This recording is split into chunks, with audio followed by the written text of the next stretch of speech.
As the people of Israel journeyed to the promised land, they came across this tough moment and tough years where they had to struggle, sacrifice, and hardships. And they complained, "Why have you brought us out here in this wilderness? To die because there was not enough of reason or enough of place back in Egypt?" So they were being given this journey to reach to the promised land. It was forced upon them. There was no other option.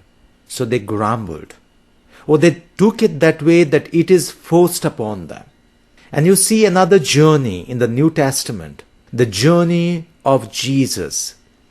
It was going or leading him not to the physical promised land of Israel, but the promised land of heaven. The journey to the resurrection, the new promised land. But here, it's not like given, forced upon, but embraced by Jesus. He opted for it, or he chooses it, not because it's good, but that particular difficult moment is required for this end to accomplish. Now, two different occasions, two different ways, and this part of suffering, part of journey is what we need to focus. Today, the church celebrates the exaltation of the Holy Cross. Other than Good Friday, today is the only day where we remember this cross and exalt it, acknowledge it, that this cross is good.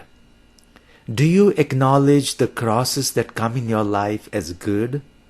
The Israelites, while they were walking and journeying to this promised land, they did not see it as good.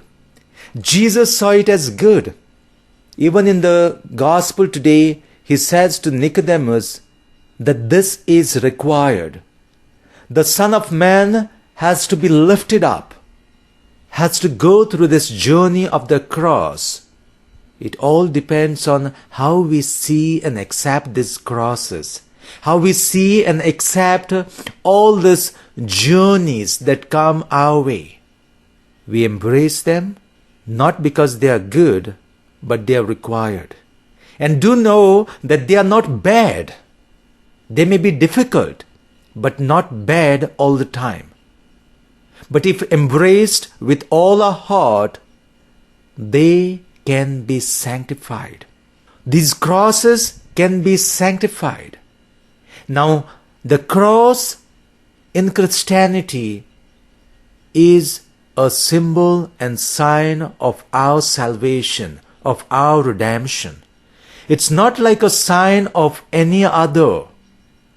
The signs and symbols that we have in the world, the signs that are placed on the streets, the symbols which we have of something else. Now this cross has the power to heal, the power to be with us. This is because Jesus hung on to it. Jesus walked with it. It was stuck to his body for hours.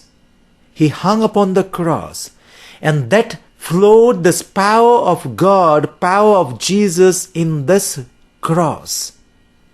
So it's not just a symbol apart from God or apart from Jesus, but he made his power flow in this cross.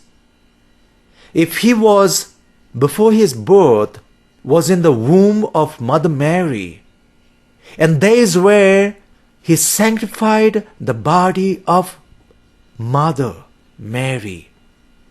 At the end of his life on this earth, he sanctified the place where he was, where he hung, where he stayed. So this power is a sign for us, a power of strength today. So we see two things. How we see our own crosses. Can we sanctify them in embracing them, in choosing them? And can we see the sign of the cross not as a fashion, not as a symbol that we put to design our body, but a sign of God's power over evil and to accomplish something for our salvation.